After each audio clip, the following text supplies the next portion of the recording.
Chapter 3 Episode 21, Experiment. 2 days later, Serge stayed in town for some unfinished business while I headed back to Jimmel. I arrived late at night, so I went straight home. After I took care of my familiars, I just wanted to go to sleep, but something stopped me.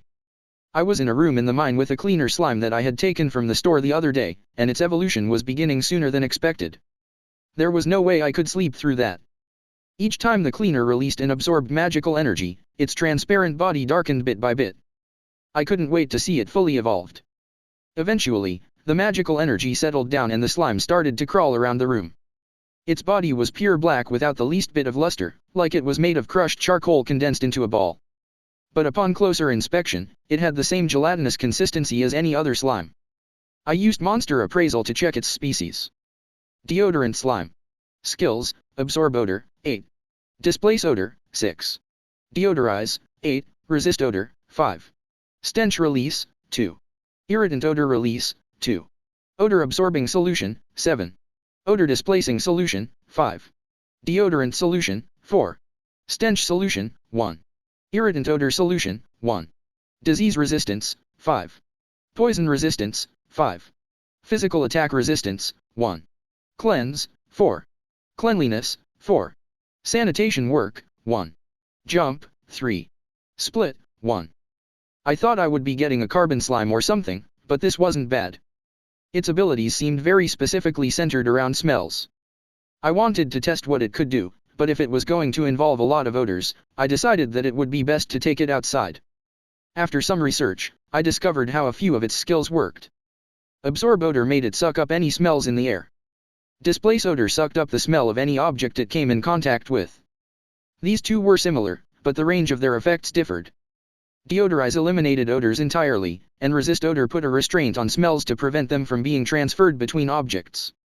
Stench release worked the same as it did with scavengers, unleashing a terrible odor. Irritant odor release was the same except that the odor was now an irritant.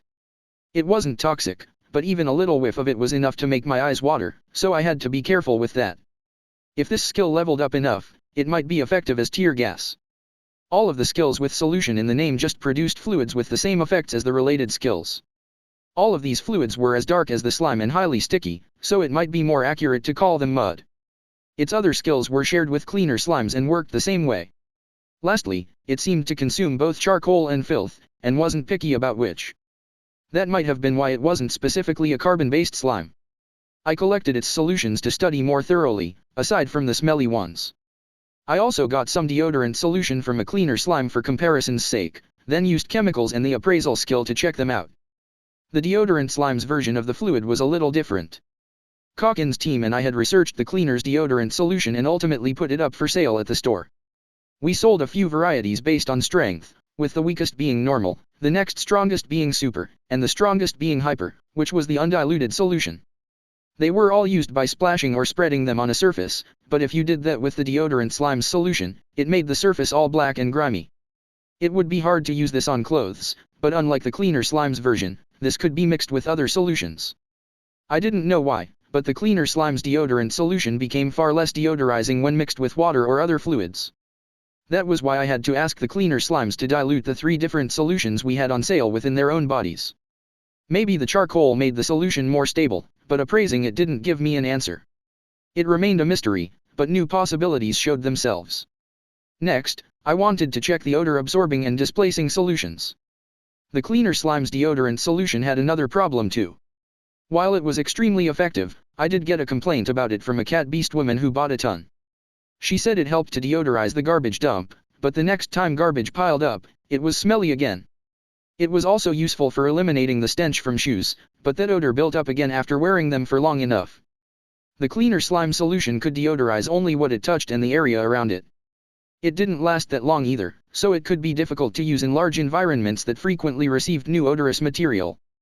The deodorant solution was big with Beastkin who had a strong sense of smell, and if I could release a product that handled the stenches that this one failed to, it would mean even greater profit. There was still the question of how long the odor-absorbing and displacing solutions lasted and how effective they were. I could check their effectiveness soon enough, but their duration would take some time to test. I also had to check if they would work in a regular home, rather than just the mine, but I had done enough testing for one day. I went to wash myself up, and by the time I was done, it was time to go to work. So there you have it, I said after reporting everything I'd done that morning.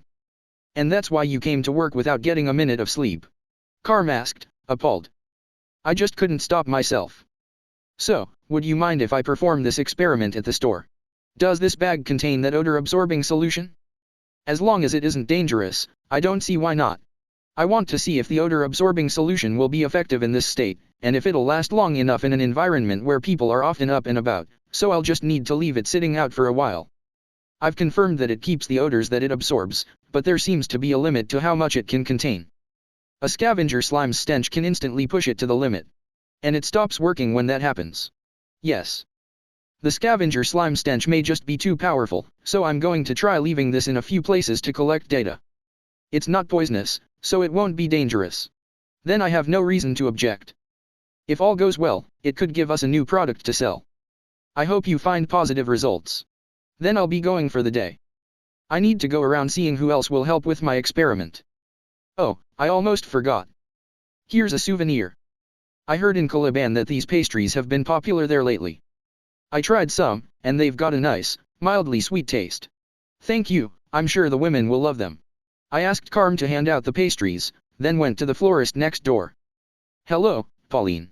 Oh, if it isn't Ryoma. I haven't seen you around lately. How have you been? I was in Lenif and Caliban for a while, but I'm fine, of course. I got a souvenir for you.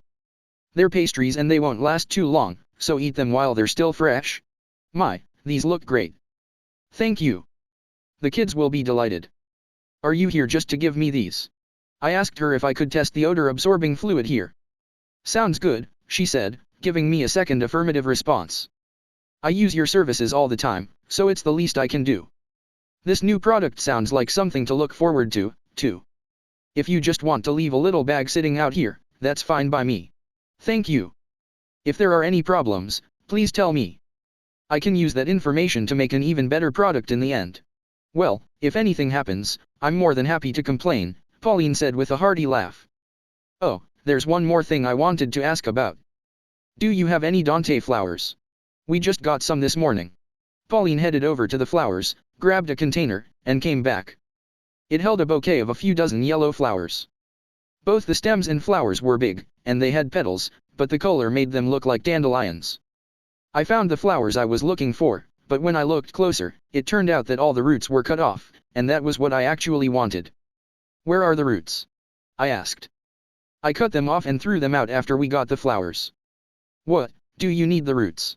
Yes, there's a drink you can make by boiling Dante roots, and it tastes similar to something from my homeland. Sorry, but the roots from today's flowers were already tossed out. It'll be a while till the next shipment gets here. Wait, didn't you make grass grow before? Meaning you can use wood magic. I can, why do you ask? How about doing the same with these Dante seeds? If not that, it'll be about a week before more flowers arrive at the store. The seeds will be plenty. How much do they cost? 50 soot for a bag. Pauline showed me the inside of the bag.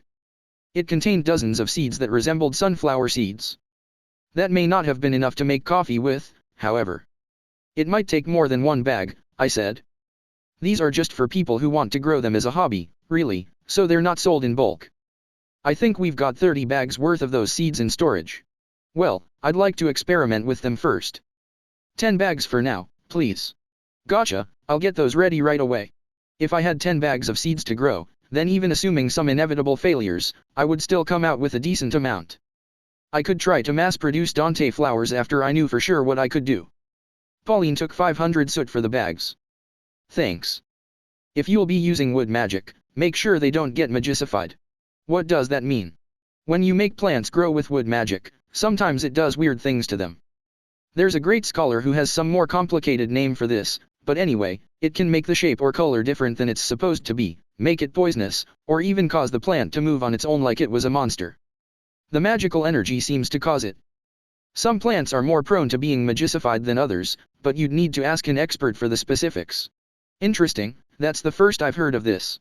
Pauline chuckled. Well, you'd either need to have a bunch of people cast the spell, or to use a ton of magical energy for that to happen, apparently. It doesn't happen too often, so I wouldn't worry about it. Anyway, if these drinks you're making turn out good, Tell me about them. I'll order more Dante flowers and seeds as long as you keep buying them. Thank you, I'll keep that in mind. Magification sounded like it could result in a number of different transformations, and I was a little curious as to what could be done with that. It would be worth experimenting with eventually, but for now, the dandelion coffee came first. I put the seeds away in my item box and left the florist. Next, I went to the butcher and asked them to let me test the odor-absorbing solution, then received some blood from them as well. After that, I went to Mia's house, then Lipin's, and everyone else who might conceivably welcome my experiment.